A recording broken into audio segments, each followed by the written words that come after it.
मौका हाथ नहीं आना। तेरी कीवेनी अग लग गई, तेरी कीवेनी अग लग गई। लगी वालिया नू है, लगी वालिया नू, लगी लगी वालिया नू, लगी लगी हाय, लगी लगी वालिया नू, लगी लगी वालिया नू, नींद नहीं आंदी। तेरी कीवेनी अग लग गई, तेरी कीवेनी अग लग गई, तेरी कीवेनी अग लग गई, तेरी कीवेनी अग लग गई, तेरी कीवेनी अग लग गई, तेरी कीवेनी अग लग गई, तेरी कीवेनी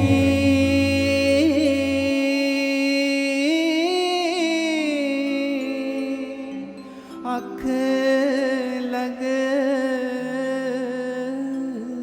गई। तू सुता पिया साईं मेरा जागदा,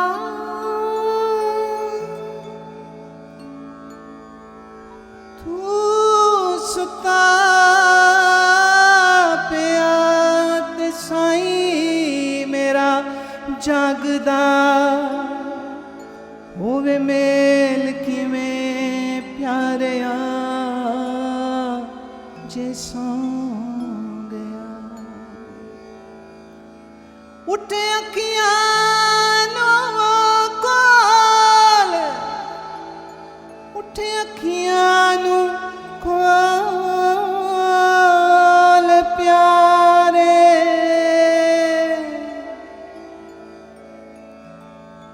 हो गल सुननी, देखो गल करनी, देखो गल मनानी, देखो गल जाननी। यही सुनो, यही मानो, यही अमल में लाओ कि कुछ हो जावे। मैं अपनी प्रीत नहीं तोड़ सकता हूँ, इसलिए सुबह उठना मुनासिब है, लाजिम है, ज़रूरी है। बाबा शेख फरीद कहते हैं, वो दिन दूर नहीं जब लंबी तान के तू सोएगा और फिर कभी उठेगा नहीं। वो दिन दूर नहीं है जब तुम मुर्दा बन के पड़ा होगा और ऐसी गहरी नींद जाएगा तुझे दूसरे उठाते रह जाएंगे और तेरी नींद टूटेगी नहीं। पर जब तक वो दिन नहीं आया तू क्यों सो रहा? जाग। सुबह अमृत वेले सोना मेरी दृष्टि में पाप है और मैं किसी को पाप पुण्य नहीं मानती। जो सुबह नहीं जगे तो पाप। किसके खिलाफ? परमात्मा के खिलाफ नहीं, खुद अपने खिलाफ। सुबह जाग।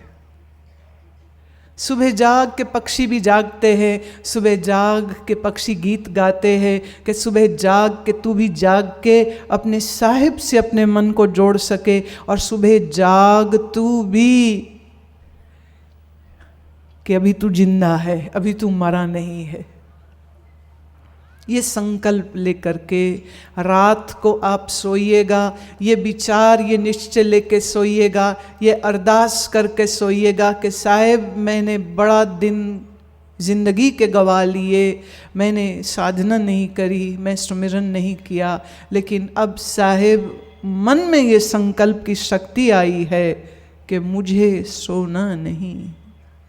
जाग प्यारी अब क्या सोवे, अब सोने का वक्त नहीं है। ये सोने का वक्त रात के पहले पहर होते हैं, तब सो जाना चाहिए। खूब सोइए आप, लेकिन सुबह में उठ करके सर्वप्रथम स्नान करिए, स्नान के बाद अवश्यमेव योगासन करिए।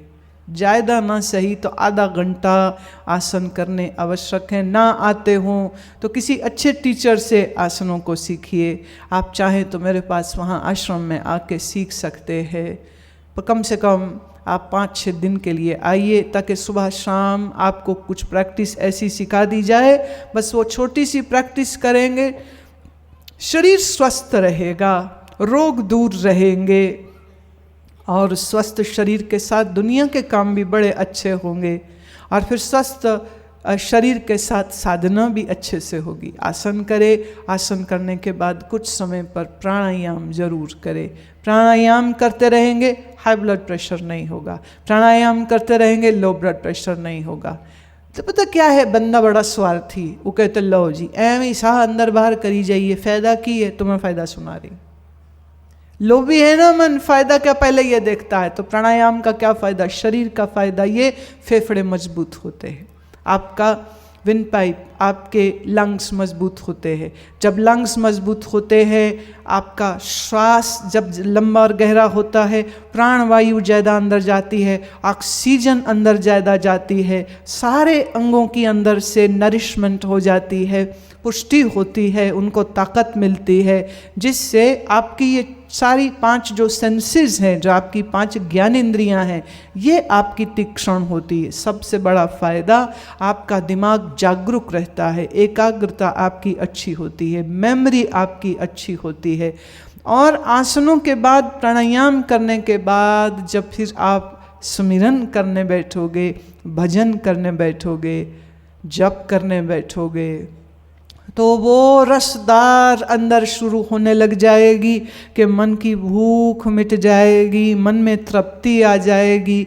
तो फिर जो है बाहर जैसा है सब बढ़िया हो जाएगा। अभी ना सब घटिया है, बाकी सब ठीक है पर है गलत है, बाकी सब ठीक है पर है ठीक, बाकी सब ठीक है पर है ठीक नहीं है, बाकी सारे बंदे चंगे ने सास बुरी है, बाकी सारे चंगे ने कारवाला ही नहीं चंगा, बाकी सारे चंगे जनानी नहीं चंगी, बाकी सारे चंगे पड़ोसी नहीं अच्छे, बाकी सब ठीक है नौकरी नहीं ठीक, बाकी सब ठीक है दुकान। तुम्हारे इस बाकी सब ठीक में ना ठीक का एक पंक्चर लगा होता है। और आपको पता है ना, एक छोटा सा छेद भी टायर को फ्लैट कर देता है। ऐसी तुम्हारी जिंदगी फ्लैट हो रखी है। सब जो ठीक है वो दिखता नहीं, जो चीज़ ठीक नहीं वो बस वही दिखती। हालत तो ये है कि आपके अगर याद हो तो जब मुंह से कभी कोई दांत निकल जाए ना, तो जीभ भी उसी खाली जगह में बार बार जाती। कभी नोटिस किया आपने? बाकी सारे दांतों 28, 30 या 32 जितने भी है, एक दांत निकल जाए मोई जीभ भी उठ ही जाएगी। क्या मिलना वहाँ पर? कुछ भी नहीं, पर फिर वहीं जाएगी। आदत पड़ गई ना, जो नहीं है वो देखने की, जो है वो देखने की आदत डालिए। इसलिए उठते बैठते शुक्र है, शुक्र है, शुक्र है कहना सीखिए।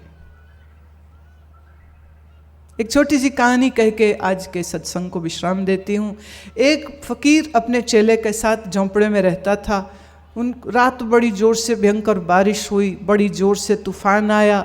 गुरुजी तो सो रहे थे रजाई तान के, सर्दी के दिन थे, चेले को नींद कोई ना आए। और इतने में क्या हुआ, टप टप टप उसके मुंह पे बारिश की बूंदें गिरने लग गईं। छत जो है उसमें कहीं छेद होगा, तो वो बेचारे ने अपनी चारपाई थोड़ी घुमाई जहाँ बारिश ना गिर रही हो। लेकिन अभी बारिश से बचने के लिए, उन बूंदों से बचने के लिए चारपाई हटाई थी कि जोर से हवा चली, पूरी छत ही उड़ गई। अब तो गुरुजी को भी उठना पड़ा, क्योंकि बारिश में तो भीग रहे हैं सब, सर्दी की बारिश है वो भी। चेले को बड़ा गुस्सा आया, कह रहे होर करो भजन, होर करो भजन, देखो तुम्हारे भगवान ने ना छत भी सिर से ले ली। गुरुजी चुप रहे, बोले कुछ नहीं। थोड़ी ही देर में बारिश बंद हो गई। बारिश बंद हुई, बादल भी छिटर पिटर हो गए। गुरुजी कहते बेटा जरा ऊपर देख। तो चेले ने सड़े हुए ने ऊपर नजर मारी, तो पूर्णमासी का चंद्रमा यूं चम चम करता हुआ ऐसे जैसे झोपड़े में सीधे ही अंदर आ जाएगा। मूर्ख चेले के मुंह से भी निकल गया, वाह कितना सुंदर है, कह रहे बेटा हम सोते रहते तो हमें ये दिखता, छत बनी रहती हमें ये दिखता, देख प्रभु कितने दयालु हैं, छत भी उड़ा दी, फिर बादल भी उड़ा दिए, इतना सुंदर नज़ारा दिखा दिया। अब बोल शुक्र है, छत उड़ी शुक्र है, बारिश आई क्या शुक्र है। चेले ने कहा गुरुजी पर ये जो ठंड लग रही है और हड्डियां कांप रही है इसका क्या? कह रहे बेटा ये नेचुरोपैथिक ट्रीटमेंट हो रही। लोग हजारों रुपया देके स्पा में जाते हैं और वहाँ cold water shower, cold water immersion कराते हैं, बोले यह हमारी। और ये रशिया में, यूरोप में हर साल होता है। अगर आप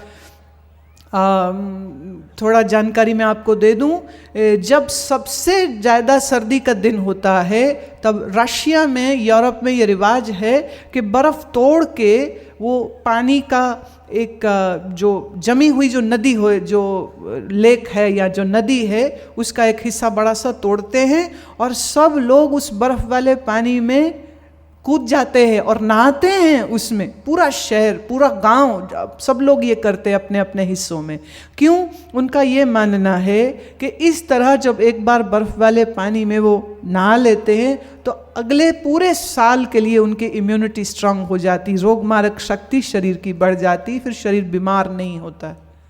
तो गुरुजी कहते ये जो ठंडे पानी का स्नान हो गया ना बिस्तरे में पड़े पड़े, ये हमारी नेचुरोपैथी हो गई है। तो बेटा चलो अब उठो, कपड़े बदल लो, सूखे कपड़े ट्रंक में पड़े हम पहन लेंगे, और वैसे भी अब सवेर होगी, अब बैठ के भजन करते हैं। शुक्र है करना सीख, जो है वो देखना सीख, जो नहीं है जब जब तेरी नज़र उस पर जाए तो अपने आप को कहा कर अकल कर, सियाना बन। कब तक बेवकूफ़ी करेगा? खुद को कहा करो।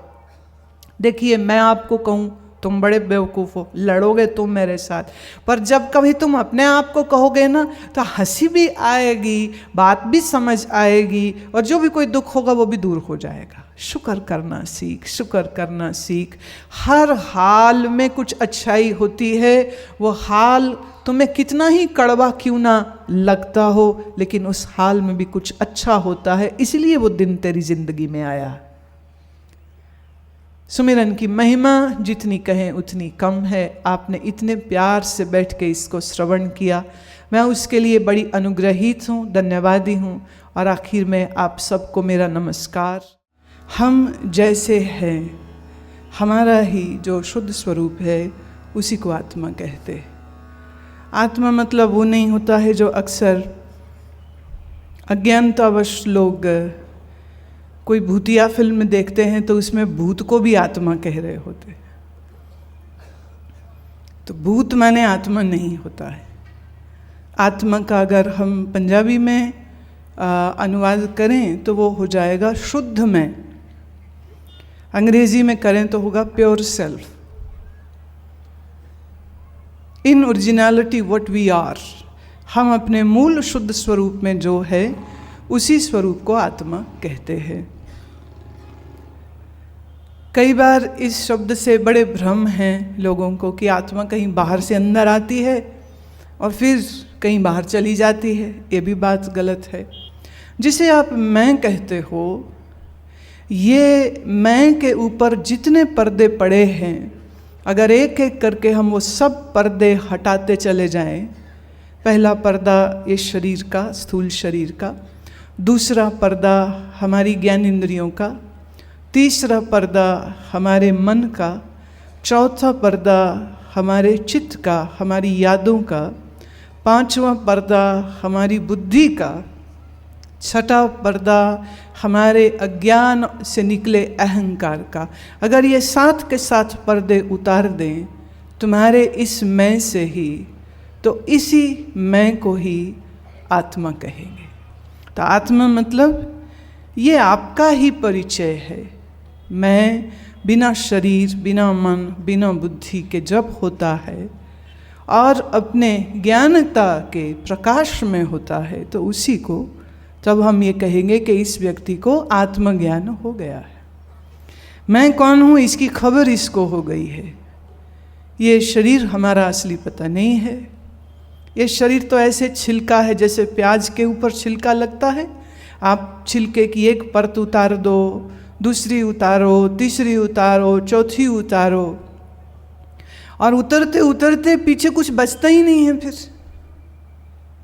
ऐसे ही ये शरीर मेरे ऊपर एक छिलके की तरह है। शरीर बाहर का पर्दा है, हमारी ज्ञानेंद्रियां बाहर का पर्दा है, ये मन बुद्धि भी बाहर का पर्दा है। सो अपने मूल स्वरूप को, माने अपने आत्म रूप को जानो, कबीर ये कहते हैं, और व्यर्थ में अपने जीवन को मत गवाइए, ये हमको याद कराते हैं, ये हमको होश दिलाते हैं। सो उसी की ओर हम आज का ये प्रसंग और ये आज का विषय ले रहे हैं। ओ सत्य नाम का सुमिरन कर ले, सत्य नाम का सुमिरन कर ले, कल जाने क्या हो, कल जाने क्या हो, कल जाने क्या हो, कल जाने क्या हो, कल जाने क्या हो, कल जाने क्या हो, कल जाने क्या हो, कल जाने क्या हो, कल जाने क्या हो। सत्य नाम का सुमिरन कर ले, सत्य नाम का सुमिरन कर ले, कल जाने क्या हो, सत्य नाम का सुमिरन कर ले,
क्या नैन भिगो, अब क्या नैन भिगो। सत्य नाम का सुमिरन कर ले, सत्य नाम का सुमिरन कर ले, कल जाने क्या हो, कल जाने क्या हो, कल जाने क्या हो, कल जाने क्या हो, कल जाने क्या हो।